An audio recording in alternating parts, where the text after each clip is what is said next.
నేనైతే సుమారు ఒక 2.5 లక్షల ఎకరాల భూముల మీద ఎర్రజెండాలు నాటినాం. సుమారు ఒక 100 కేసులు ఫేస్ చేసినాం. 2 ఏళ్ళు జైల్లో ఉన్నాం. పాశం యాదగిరి గారు ఈ సమస్యను సమాజం దృష్టికి తీసుకురావడం అనేది చాలా గొప్ప విషయం. జర్నలిస్టు రఘు గారు దీన్ని వెలుగులోకి తీసుకొచ్చి చీకటి కోణాలన్నింటినీ ప్రజల ముందుకు పెట్టడం అనేది చాలా అభినందనమైనటువంటి అంశం. అయితే మన స్ట్రగుల్ ఎక్కడ ఉండాలి, ఎక్కడ కేంద్రీకరించాలి అనేటటువంటి చాలా ముఖ్యమైనటువంటి అంశం. ఈ స్ట్రగుల్ని ఎక్కడో ఒక దగ్గర పెట్టి మళ్ళీ అక్కడ పోలీసు నిర్బంధం వచ్చి చెల్లా చెదురు చేసి కాన్సన్ట్రేట్ చేసి ఇబ్బంది పెట్టేటటువంటి అవకాశం ఉంది. అందుకని అందరి సంరక్షణలో రాష్ట్ర రాజధాని ప్రెస్ క్లబ్లోకి ఈ సమస్యను లాక్కరావడం అనేది ఒక పెద్ద స్ట్రగుల్.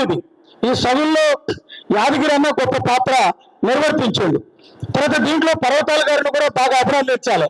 ఎందుకంటే ఇన్ని కష్టాల్లో ఇన్ని కడగల ఈ దుర్మార్గుల దృష్టిల యొక్క చూపులన్నిటి కూడా పక్కకు నడిపించి ఇక్కడ దాకా తీసుకురావడం చాలా గొప్ప విషయం. అందుకని మాది ప్రజా పోరాట సమితి పొలిటికల్ పార్టీ, అట్లాగే మేము బిఎల్ఎఫ్ బహుజన లెఫ్ట్ ఫ్రంట్ దగ్గర 7 రాజకీయ పార్టీలు బిఎల్ఎఫ్ లో ఉన్నాం. అందుకని ఖచ్చితంగా ఈ అంశం మీద ఎడతెరపు లేని పోరాటం చేయాలి, రాజీ లేని స్ట్రగుల్ జరపాలి. నల్లా సూర్యప్రకాష్ గారు చెప్పింది చాలా కరెక్ట్. మనం ఎక్కువ పెట్టాల్సింది ఈ నిరంజన్ రెడ్డి, లేకపోతే ఆ కరుణాకర్ రెడ్డి, ఆ సాంబరెడ్డి, లేకపోతే ఈ ప్రభాకర్ రెడ్డి, ఇవన్నీ కాదు. ప్రత్యేకంగా పాలమూరు జిల్లా, మహబూబ్ నగర్ జిల్లా, దానికి రాష్ట్ర ముఖ్యమంత్రి రేవంత్ రెడ్డి గారు ఏదో సోకుల కోసమో చెప్పడం కోసమో చెప్పండి.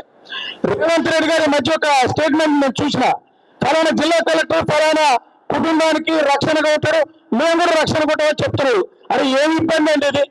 నాగర్ కర్నూలు జిల్లాలో సుమారు 22 గ్రామాలలో 3 గ్రామాలు మొత్తం పొరక పెట్టి ఊగినట్టుగా ఉన్నటువంటి భూములన్నింటి కూడా కొల్లగొట్టి అసలు యాక్చువల్గా ఈ మన చాలా చోట్ల స్ట్రగుల్స్ అన్ని కూడా మన రాజకీయ ముఖ చిత్రాల్లోకి, రాష్ట్ర ముఖ చిత్రాల్లోకి, దేశ ముఖ చిత్రాల్లోకి వస్తాయి. మల్లన్న సాగర్కి సంబంధించినటువంటి పోరాటం మొత్తం రాష్ట్ర రాజకీయాల ముఖ చిత్రంలోకి వచ్చింది. ఇప్పుడు ఈ పాలమూరు రంగారెడ్డి జిల్లా ప్రాజెక్టు బాధితులకు సంబంధించినటువంటి అంశం మాత్రం ఈ దేశ ముఖ చిత్రంలోకి, రాష్ట్ర ముఖ చిత్రంలోకి రాలే అనేది యాదగిరి గారు చెప్పినట్టుగా మొత్తం జర్నలిస్టులంతా దీన్ని ఎక్కడికక్కడ తొక్కిపెట్టారు. అసలు సమాజానికి తెలవకుండా, ఎవరికి తెలవకుండా ఈ తొక్కిపెట్టడం అనేది ఒక హిస్టరీ. అందుకని దీన్ని ఎక్కడికక్కడ ఖండఖండాలుగా చెప్పాలంటే ఖచ్చితంగా మన ఇందిరా పార్క్ స్ట్రగుల్ జరగాలి. మన ఎమ్మెల్యే ఇళ్ల మీదకి పోవాలి. తొమ్మిదిలకు సంబంధించినటువంటి ప్రకారం మొదలైపోతే మనల్ని కూడా నిర్బంధిస్తాం.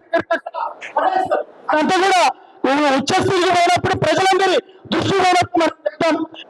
మాత్రం మన సూర్యప్రకాష్ గారు చెప్పినట్టుగా ఇందిరా పార్క్ దగ్గర డెమోక్రటిక్ గా ఓ ముఖ్యమంత్రి గారు మేము ఇంతమంది బాధితులను 2,500 కుటుంబాల వాళ్ళం ఈ మొత్తం భూములన్నింటి కూడా అధిక పాషారు తీసుకున్నారు.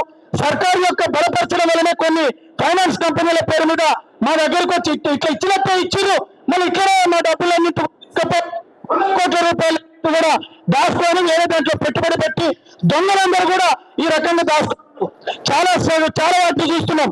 అగ్రిగోల్డ్ బాధితులు, తర్వాత మా చౌటుప్పల్ దగ్గర గోల్డెన్ ఫారెస్ట్ సంబంధించినటువంటి ఇవన్నీ కూడా పోయినాయి. 1000 ఎకరాల భూములన్నీ కూడా సెబీ అనేటటువంటి కేంద్ర ప్రభుత్వానికి సంబంధించినటువంటి నేర పరిశోధన సంస్థ అది సుప్రీంకోర్టులో కేసేసి ఆ బాధితులందరూ కూడా డబ్బులు ఇప్పించింది. మరి ఈ సెబీ అనేటటువంటి సంస్థలు ఏవైతున్నాయి, పోలీసు విభాగం ఏవైతున్నాయి, తర్వాత ఇట్లాంటి దొంగలందరినీ కూడా ఎందుకని కాపాడుతున్నారు, ఎందుకని ఇవన్నీ కూడా బయటలేవు, ఎందుకని వీళ్ళందరినీ బయట రానియట్లేదు, ఇవన్నీ కూడా ఒక పెద్ద వ్యవహారం. అందుకని అందరం కలిసి అటు జర్నలిస్టులు కానీ, సంఘాలు కానీ, పార్టీలు కానీ అందరం కలిసి స్ట్రగుల్ చేద్దాం. ఈ పోరాటం అయిపోయాక మీరందరూ కూడా ఎవరు చనిపోవద్దు, మీ అందరికి భూమ పెడుతున్నాం, మీరేం భూములు తీసుకొచ్చుకోవాల్సినటువంటి అవసరం లేదు. అక్కడనే మొత్తం బియ్యం, కూరగాయలు అవన్నీ కూడా అక్కడనే తీసుకొచ్చి పెడతాం.